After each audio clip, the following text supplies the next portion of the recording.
Monsieur Chenu. Bonjour et bonne année. Merci d'être avec nous ce matin. On va parler dans un instant de votre rencontre cet après-midi avec Jean-Philippe Tanguy, un autre député du RN, avec le ministre de l'économie et des finances. Vous allez parler du budget, mais d'abord on revient quand même avec vous sur l'événement de la semaine, la disparition de Jean-Marie Le Pen. Vous avez été assez élogieux dans le message que vous avez publié après l'annonce. Vous avez dit qu'il était un immense patriote, visionnaire, un homme d'une immense culture qui a porté l'espoir de millions de Français, je vous cite. Et pourtant, lorsque j'ai réécouté par exemple une interview de vous en novembre 2023, vous disiez, je vous cite encore, que vous aviez adhéré au RN parce que Marine Le Pen avait rompu avec Jean-Marie Le Pen et notamment ses propos antisémites qui lui avaient valu des condamnations. C'était vos mots, pourquoi vous ne les avez pas rappelés ?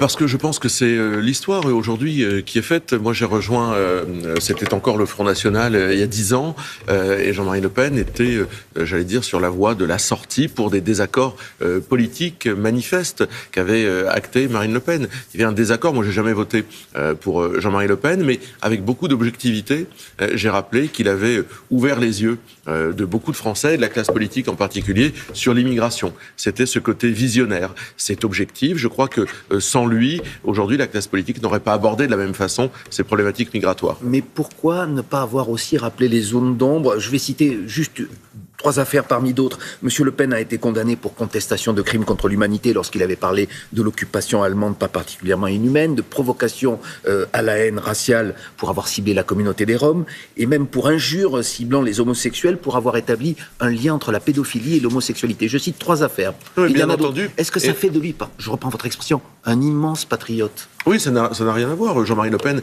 aimait par-dessus tout la France. Au-delà de ça, c'est un homme qui a eu des provocations, qui a commis un certain nombre de dérapages et dont l'expression était de plus en plus en désaccord avec ce qu'on pouvait attendre d'un homme politique qui concourait aux plus hautes fonctions. Il y avait des désaccords politiques de fond et d'expression, raison pour laquelle Marine Le Pen s'est séparée de lui. Jean-Marie Le Pen a été exclu du Front National pour des raisons politiques. Il n'empêche qu'il aimait la France par-dessus tout, je crois que personne ne peut lui enlever. Politique et aussi condamné par la justice. Bien et sûr, ça, bien sûr. Bon, il a gagné des procès, il en a perdu. C'est vrai que c'était un homme politique qui a été particulier dans... Il était aussi le dernier héritier de la 4e République. D'ailleurs, c'était le plus jeune député de la 4e, et c'était le dernier député vivant de la 4e République. Donc c'est un homme, une époque, une histoire. En quelque sorte, monsieur Mais Chenu. quand les gens passent de l'autre côté, ouais. Oui, je crois qu'il faut retenir d'eux plutôt les bonnes choses que les mauvaises, oui.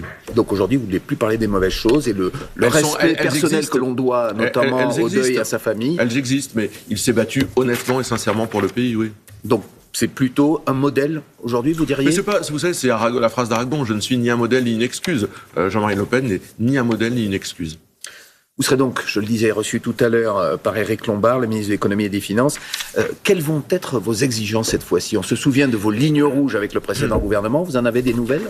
Alors, nous n'avons pas de nouvelles lignes rouges, mais nous avons une logique. On va remettre d'abord au ministre de l'économie et des finances une liste de propositions d'économies.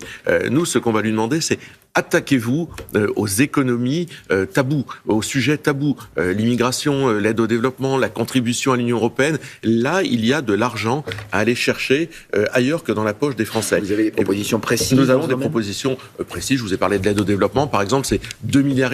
On donne de l'argent à la Chine. Est-ce que ça, c'est bien raisonnable lorsque la France a besoin de trouver des pistes d'économie ? Et on va lui dire une deuxième chose, pas d'impôts supplémentaires pour la France qui travaille ou qui a travaillé. Ça, c'est une ligne rouge très forte chez nous. Ne venez pas pénaliser les Français qui se lèvent tôt ou qui se sont toute leur vie levés tôt. Mais on se souvient au mois de novembre et décembre de ce que vous ne vouliez pas, la hausse de la taxe sur l'électricité, le déremboursement de certaines prestations médicales. Là-dessus, pour l'instant, vous n'avez pas d'inquiétude. Donc, on va voir. Est-ce que c'est aussi concret que c'était il y a quelques semaines ? Quand c'était Michel Barnier, on nous avait dit, mais ce sera un budget qui ne fera pas la poche des Français. Et puis on s'est aperçu que non seulement ce budget tapait les classes moyennes, les classes populaires, mais qu'en plus, il n'avait aucune incidence sur la réduction du déficit. Nous, on va dire à Éric Lombard, l'objectif, c'est quand même de réduire le déficit. Donc il va falloir trouver des pistes d'économie et s'attaquer avec du courage à des économies qui, jusque-là, sont tabous.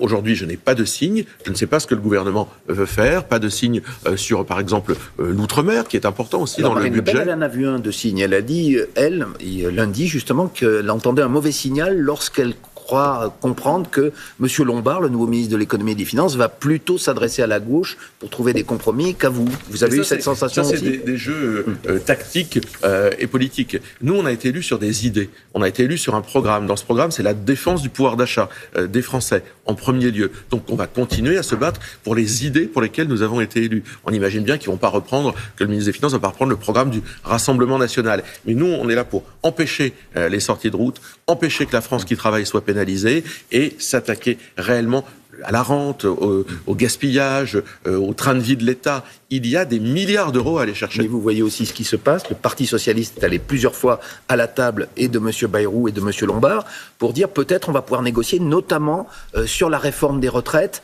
qui pourrait, alors on verra, en tout cas, connaître une évolution. Est-ce qu'on reviendra sur la barrière d'âge des 64 ans ? Si le Parti socialiste obtient quelque chose et dit, bien, on ne censurera pas ce gouvernement, ça vous enlève votre arme fatale, en quelque sorte. Il y a plusieurs choses. On sait que Éric Lombard, le ministre des Finances, a probablement raison. Les socialistes s'achètent pour pas cher. Donc, il peut leur faire croire. de renoncer à la réforme des retraites. Non, parce qu'à la fin, en réalité, ils vont pas renoncer à la réforme des retraites. Enfin, qui peut croire qu'Emmanuel Macron va laisser se découdre ce qu'il estime être sa grande œuvre de réforme. Donc, à la fin, on va atterrir sur des mesures souvent inapplicables sur la pénibilité.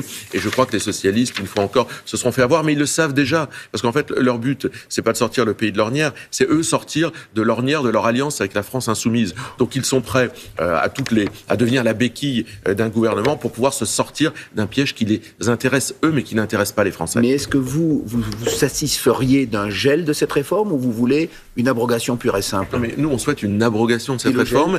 Et d'ailleurs, c'est parce que la gauche a refusé de voter notre texte sur l'abrogation de la réforme des retraites, qu'elle existe toujours, cette réforme des retraites. Nous, on l'avait proposée à l'Assemblée nationale, la gauche n'a pas voulu. Donc aujourd'hui, ils sont là à tourner autour du pot. La réalité, c'est que, évidemment, personne ne croit qu'Emmanuel Macron va laisser se détricoter cette réforme-là. Donc nous, on veut évidemment l'abrogation, mais ça, c'est le rôle du Parlement. Faisons un débat, mettons les choses sur la table, faisons un vote, enfin, à l'Assemblée nationale, puisqu'il n'y a jamais eu de vote sur la réforme telle qu'elle est, et regardons les choses. Toujours en mesure de censurer ce gouvernement ? Ah, mais rien ne nous en empêche.